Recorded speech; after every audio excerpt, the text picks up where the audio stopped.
예, 이제 말씀 묵상 시간입니다. 우리 친구들 한 주간도 말씀 묵상 잘하고 왔나요? 잘하고 왔을 거라 믿어요. 예, 오늘 비가 오는 우중충한 날씨라 혹시 우리 친구들 기분도 우중충한 거 아닌가 모르겠네요. 하여튼 이 예배를 통해서 기쁨 충만한 시간이 되기를 바랍니다. 지난 한 주 우리 친구들 봤던 내용들 간단하게 좀 살펴보자면 이제 열왕기상 끝났죠? 그죠? 예.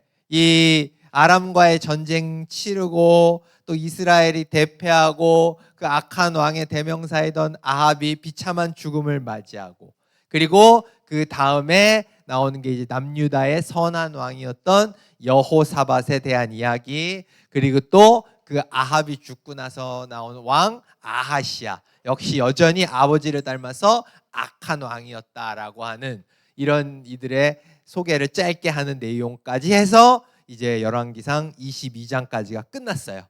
그죠? 그리고 나서 선지서, 소선지서 어떤 책 나왔었죠? 오바댜. 오바댜는 에돔이라는 나라에 대한 심판의 메시지를 담고 있는 책이었죠. 에돔이라고 하는 거는 이제 에서 야곱의 형이었던 에서의 후손들로 이루어진 나라인데 그 에돔에 대한 심판의 말씀을 전하는 책이었고 짧았죠. 한 장밖에 안 돼서 바로 이제 넘어가서 이제 드디어 뭐가 시작됐습니까? 욥기. 그죠? 욥기 이번 주 오늘까지 해가지고 1, 2장의 내용은 이제 욥이 고난 받기 시작하는 그런 내용이잖아요. 그죠? 예, 오늘까지 그 내용을 보게 될 텐데 이 부분은 이제 우리 이제 이따 설교 시간에 좀 구체적으로 이야기를 해보도록 하겠습니다. 이번 한 주 이제 계속해서 우리 친구들 욥을 읽게 될 거예요. 욥기 1, 2장 고난의 시작 그리고 3장에서는 욥이 막 자기가 태어난 그 생일을 저주하면서 막 한탄하는 내용 그리고 4장부터 14장 뭐 다음 주까지 계속 해서 이 욥의 이 세 친구들 유명한 친구들이죠. 이 세 친구와 논쟁을 도대체 네가 왜 이렇게 고난을 당했냐? 그 누구 책임이냐? 뭐 이런 걸로 막 따지고 그죠? 이런 이야기들 아주 흥미진진한 이야기들이 많이 나옵니다. 그러니까 우리 친구들 말씀 묵상 잘 해줄 수 있으면 좋겠어요. 특히 이 욥기는 여러분들 굉장히 중요한 신앙의 메시지, 하나님에 대한 이야기가 잘 녹아있는 그런 책이거든요. 그러니까 우리 친구들 꼭 좀 잘 묵상을 할 수 있으면 좋겠어요. 자, 그러면 우리 친구들 한 주간도 우리 잘 읽었는지 한번 퀴즈를 풀어보도록 하겠습니다. 책을 다 덮어볼까요? 책을 다 싹 덮어보세요. 자, 문제 쉬운 문제 냈습니다. 이거 묵상 안 했어도 풀 수 있는 문제로 오늘은 두 문제 냈어요. 자, 한번 봅시다. 1번 문제. 1번은 오바댜에 대한 내용입니다. 오바댜의 여러 구절이 있지만 특히 오바댜의 중심 주제가 1장 3, 4절에 잘 나타난다고 보통 신학자들이 얘기하거든요. 그걸 공개할 텐데 그게 이런 말씀이에요. 네가 바위 틈에 살며 높은 곳에 집을 짓고 마음속으로 아무도 나를 땅바닥으로 끌어내지 못한다 말하지만 너의 땡땡이 너를 속이고 있다. 네가 독수리처럼 높이 날며 별들 가운데 둥지를 튼다 하여도 내가 너를 거기에서 끌어내리겠다. 여호와의 말씀이다. 이게 지금 이 에돔을 향한 심판의 말씀. 네가 이것 때문에 심판받는 거야 라고 하면서 그거를 땡땡이 너를 속인다 라고 이렇게 이야기하시거든요. 여기에 아주 핵심이 담겨져 있어요. 하나님이 아주 싫어하는 건데 에돔이 그 죄를 예? 뭐라고요? 교만이요? 확실해요? 왜 교만이라고 생각했어요? 어디예요? 오바댜에 읽은 게 기억나는 거예요? 대단합니다. 정답이죠. 박수 한번 주세요. 야, 그걸 기억을 하네. 그죠? 교만이죠. 교만했던 에돔이 그 세일산이라고 하는 바위로 된 산 저 위쪽 고지대에 있어요.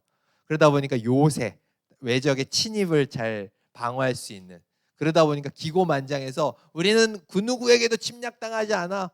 우리는 강한 나라야. 이런 교만이 있었다라는 거죠. 그래서 하나님을 섬기지 않는 그것이 이제 이 에돔이 심판받게 된 오바댜 선지자가 전한 핵심이라는 거예요. 메시지의 핵심. 좋습니다. 두 번째 문제 나갑니다. 두 번째 문제는 책을 보고 풀어야 됩니다. 책을 안 보고 풀 수 없는 문제예요. 책을 빨리 찾아서 이거는 선물 큰 거 줄 거예요. 네.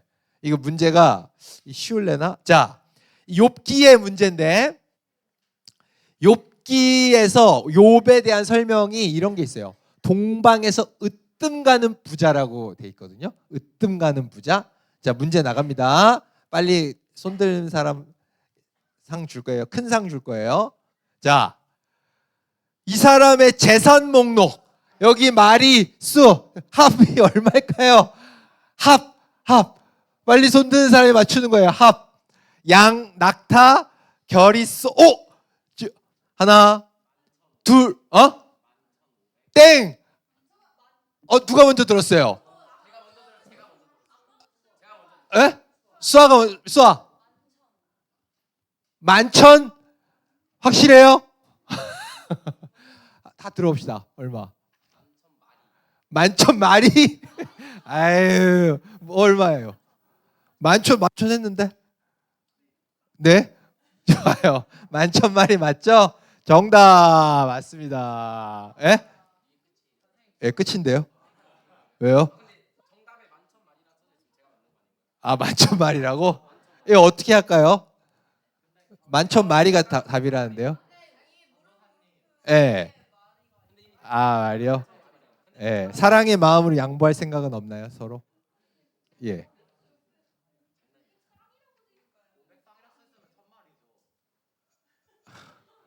그래요? 좋습니다. 자, 사랑으로 이런 거 다 이렇게 화합해야 됩니다. 좋습니다. 하여튼 먼저 맞춘 수아 정답으로 하고 만천마리 이렇게 오만해. 자, 알았어요. 선물 줄게요. 칭찬 선물 주겠습니다. 자, 이렇게 해서 퀴즈 두 문제 풀어봤고, 자, 이제 우리 말씀 묵상 욥기 2장 1절에서 13절 아주 흥미로운 내용입니다. 우리 친구들 한번 잘 읽어보고 두 번씩 반복해서 한번 읽어보세요. 예, 읽어보면서 뜻을 파악하시길 바랍니다. 지금부터 묵상 시작하도록 하겠습니다. 예, 이제 설교를 시작하도록 하겠습니다. 오늘 설교의 제목은 은혜를 베풀 의무가 없으시다. 욥기 2장 1에서 13절 말씀으로 준비를 해봤습니다. 오늘 설교를 통해 아주 중요한 하나님의 속성, 하나님에 대한 이야기가 나오니까 잘 들어보도록 하세요.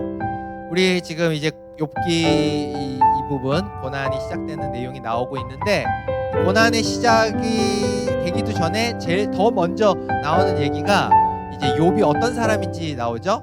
우스 땅에서 나서 이런 사람이었다. 그 사람 흠없고 정직했고 하나님 경외하고 악을 미워한 사람이었다. 이렇게 나오죠. 굉장한 사람인 거가 분명하죠. 그래서 흠없다는 거는 그 개역 개정 번역에는 이제 온전하다 이렇게 돼 있는데, 성경에 많은 수많은 인물 나오는데 이 사람 온전한 사람이야 이렇게까지 직접적으로 얘기하는 사람 몇 명 안 돼요. 노아나 몇 명 안 되거든요. 이 사람 하여튼 굉장히 하나님 앞에 선한 사람이었던 거 확실한 것 같아요. 그죠? 근데 이런 사람한테 엄청난 정말 상상하기 힘든 고난이 시작되잖아요. 성경은 왜 그런 고난이 찾아왔는지 친절하게 설명을 해주고 있어요. 사탄이 하나님한테 이런 얘기 하잖아요. 욥이 아무런 이유 없이 하나님 경외하는 줄 아십니까? 주께서 욥과 그 가정과 재산을 늘 지켜주지 않으셨습니까? 그러나 이제 주께서 손을 내미셔서 그가 가진 모든 것을 빼앗아 보십시오. 그러면 그가 주님을 똑바로 쳐다보며 저주할 것입니다. 하나님이 뭐 많이 줬으니까 그냥 뭐 하나님 찬양하는 거지. 그거 없애버리면 뭐 저주하지 뭐 이렇게, 그죠? 그러니까 하나님이 어때요? 그래, 네가 원하는 대로 해봐라 라고 하시는 거죠. 근데 여러분들이 이거 혹시 오해하면 안 되는 게, 마치 이걸 보면서 이게 무슨 사탄이 하나님과 뭐 딜을 하거나 이렇게 하나님과 동등한 입장에서 막 이렇게 논쟁을 벌이는 거야 라고 이렇게 오해하면 안 됩니다. 여러분들, 이 모든 이야기 속에서 모든 결정권은 누구한테 있으셨어요? 하나님이 가지고 계신 거죠. 그죠? 그러니까 사탄은 하나님의 한참 아래에 있는 존재지 동등하게 지금 대화를 하고 있다라고 이렇게 오해하면 안 됩니다. 어쨌든 이렇게 하니까 하나님께서 그래 너에게 네가 원하는 대로 가졌던 것을 뺏어봐라 라고 이렇게 이야기를 하시는 거죠. 그래가지고 뭐 보면은 막 이거 다 가져가시잖아요. 심지어 10명의 자식까지도 다 죽음을 맞이해서 이렇게 욥에게 엄청난 고난이, 그죠? 재산과 가족, 아내를 제외한 재산과 가족 다 잃어버려요. 이게 사실 그냥 성경 속에 적혀있는 옛날 이야기라고 생각하니까 뭐 그런가 보다 하지, 이게 나한테 일어난 일이라고 생각해보세요. 여러분들 뭐 10분 재산이 없으니까 잘 와닿지 않을 수 있지만 가족들이 뭐 어느 아침에 다 뭐 부모님 돌아가시고 뭐 가족 다 사라지고 했다고 어느 날 아침 길거리에 나앉았다고 생각해보세요. 그걸 받아들일 수가 있겠어요? 그러니까 이렇게 됐을 때 사탄은 생각했겠죠. 야 그래 이제 뭐 하나님 얼마나 저주하겠어, 이제 봐봐라, 이렇게 생각하고 있었겠죠. 근데 욥이 어때요? 정말 놀라운 이야기를 하는 거죠. 그죠? 사탄이 생각했던 거랑 전혀 다른 반응이 나오잖아요. 그게 이제 욥의 욥 1장 21절인데 이게 욥의 주제다라고, 주제 구절이다라고 보통 이야기하는 그런 구절인데, 이렇게 우리 워낙 중요한 구절이니까 같이 한번 읽어봅시다. 좀 길지만 다 같이 시작. 내 어머니의 태에서 벌거벗은 채로 나왔으니 벌거벗은 채로 그곳으로 돌아갈 것입니다. 주신 분도 여호와시요 가져가신 분도 여호와시니 여호와의 이름이 찬양을 받으시기 바랍니다. 이렇게 놀라운 반응이죠. 내가 막 수많은 걸 가지고 있었는데 그거 원래 내 거 아니었다. 그 보통 디폴트라고 하잖아. 기본값은 나는 아무것도 없었어. 근데 하나님이 선물로 주신 거야. 은혜로 주신 거야. 그러니까 그거 은혜 그대로 하나님 그대로 가져가신 거, 그게 무슨 문제냐 이거지. 그러니까 하나님이 주신 분이 가져가셨다. 그러니까 나는 여전히 똑같이 하나님 찬양하는 거 한다. 이렇게 얘기하는 아주 놀라운 지금 고백을 하고 있는 것이죠. 그죠? 근데 여기서 끝나지가 않아요. 사탄이 또 하나님께 가서 얘기하죠. 이게 뭐 재산, 가족 이건데 이 사람 건강까지 뺏어가면 이 사람 못 버틴다 라고 해가지고 어때요? 4절에 2장 4절에서 자기 목숨을 구하는 일이라면 무엇이든 내놓습니다. 이제 주께서 그의 뼈와 몸을 병들게 해보십시오. 그러면 저주할 것입니다. 이렇게 이야기하는 거죠. 그래서 실제로 어때요? 온몸에 종기가 나요. 그죠? 그래서 너무 막 징그러운 모습으로 막 피가 날 때까지 기관장으로 자기 몸을 막 긁어야 되는, 사람들이 다 떠나가고 그야말로 건강까지 그냥 이제는 아무것도 없어져 버리는 그런 상황이 돼버린 거예요. 근데 이때도 어때요? 욥은 역시 놀라운 반응을 하게 되는 거죠. 2장 10절에 뭐라고 받아요? 우리가 하나님께 복을 받았는데 재앙이들 못 받겠어. 내가 가졌던 누렸던 건강 이런 복, 이거 하나님이 복으로 주신 거야. 그러면 하나님이 복 주실 수 있는, 하나님이 그냥 가져가 버릴 수도 있는 거다. 재앙이 내릴 수도 있는 거 아니냐라고 이렇게 이야기해요. 정말 놀라운 이런 반응이 될 수 없어요. 앞에서 봤던 이 두 구절 있잖아요. 이 두 구절은 같은 이야기를 하고 있는 거예요. 같은 이야기. 주신 것, 하나님 입장에서 욥에게 있어서 하나님의 입장을 생각해 봤을 때 하나님이 주셨고 하나님이 가져가신 거예요. 하나님이 복 주셨고 그 복 다시 가져가신 거예요. 하나님이 주체신 거예요. 주셨으면 가져갈 수도 있고 복 주셨으면 뺏어갈 수도 있다라는 거예요.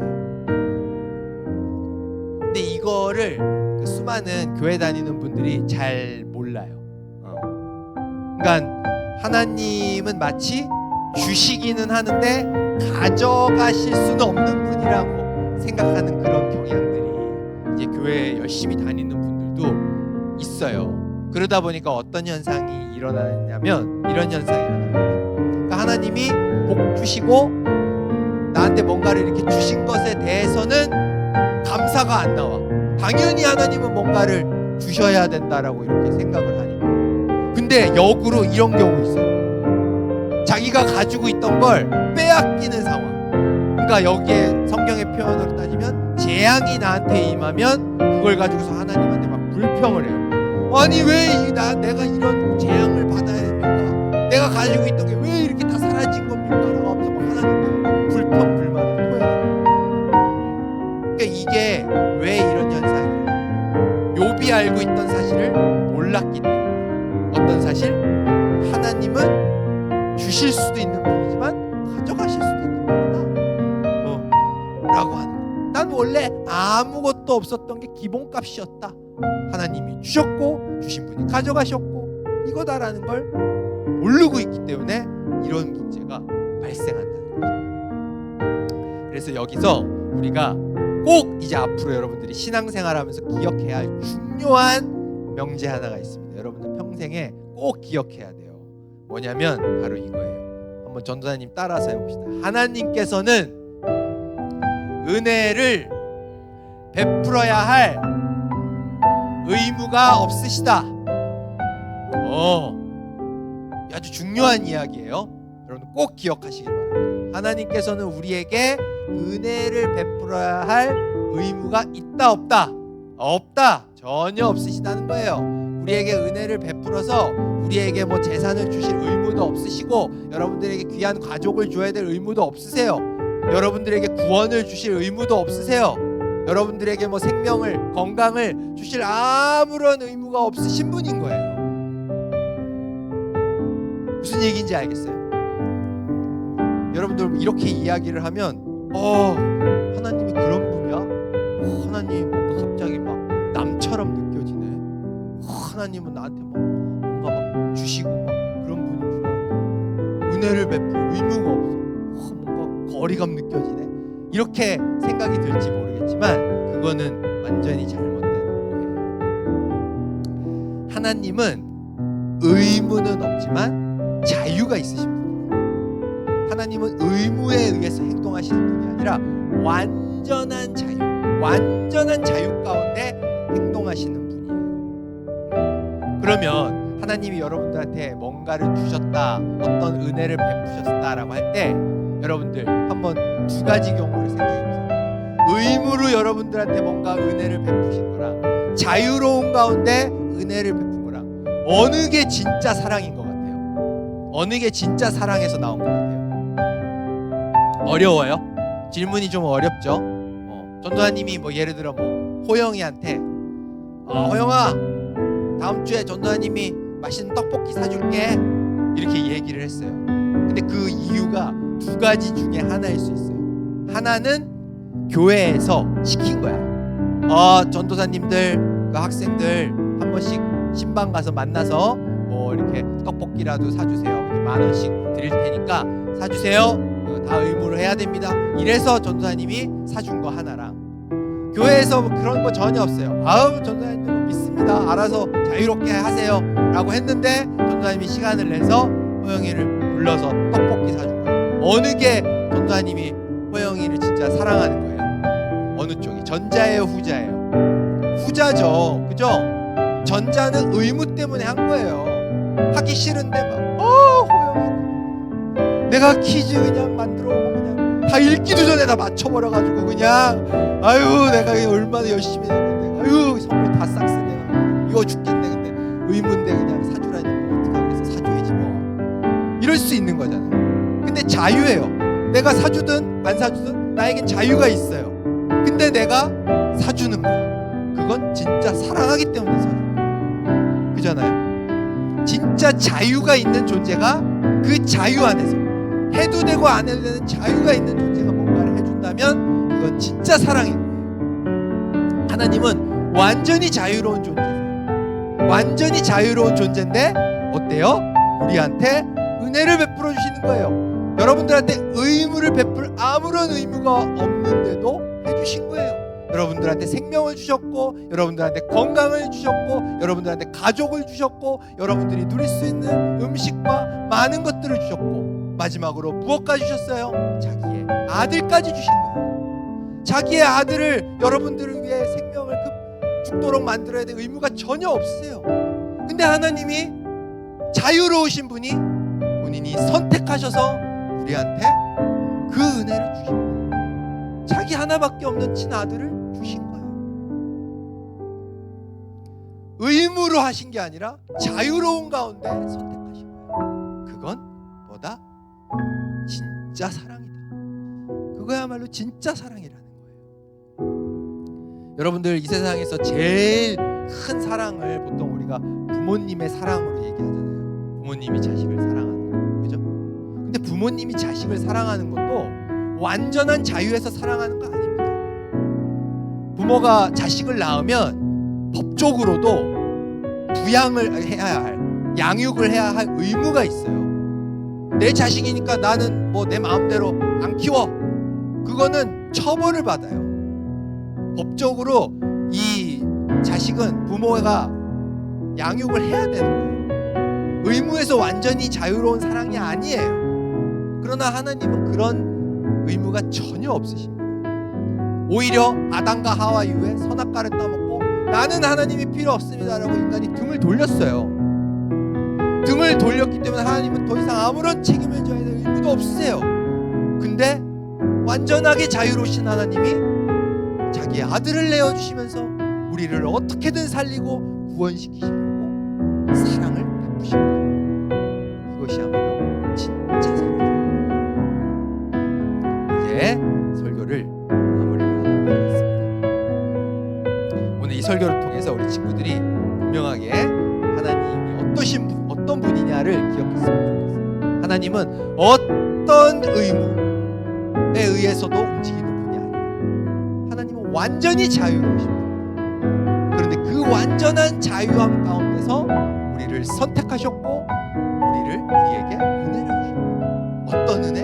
자기의 하나밖에 없는 친아들을 내어주신 그런 사랑을 베푸신, 그런 자유함 가운데서 그런 사랑을 베푸신 게 우리 하나님입니다. 부모보다 더 큰 사랑을 주시는 게 우리 하나님입니다. 이걸 친구들이 분명하게 깨닫고 마음으로 느끼고 온전히 만끽할 수 있는 소망합니다. 이 시간 같이 기도했으면 좋겠습니다. 오늘 설교의 이 내용을 기억하면서 하나님은 의무에 따라 행동하는 분이 아니라 자유하신 분이라는 걸 하나님과의 대화 속에서 다시 한번 알게 됐으면 좋겠습니다. 우리가 입술로 고백했으면 좋겠어요. 주님, 저는 지금까지 마치 하나님은 나한테 뭘 계속 주셔야 되는, 뭔가 계속 복을 내려주셔야 되는 분인 줄 알았는데 그게 아니구나. 하나님은 의무가 없으신 분, 자유로우신 분이구나 고백했으면 좋겠어요. 그리고 또 한 가지, 하나님은 그렇게 자유로우신 분인데 그런 자유로우신 하나님께서 우리에게 얼마나 이렇게 큰 은혜를 베풀어 주셨고 자기 자식까지 내어주시는 그런 은혜를 베풀어 주셨고 이게 진짜 사랑, 진짜 찐사랑이구나 하는 걸 오늘 배웠습니다. 제가 이 하나님의 사랑을 충만히 누리며 살아갈 수 있도록 해주십시오. 이렇게 두 가지 기도 제목을 하나님 앞에 입술을 열어서 고백하며 기도드리도록 하겠습니다. 기도하시겠습니다.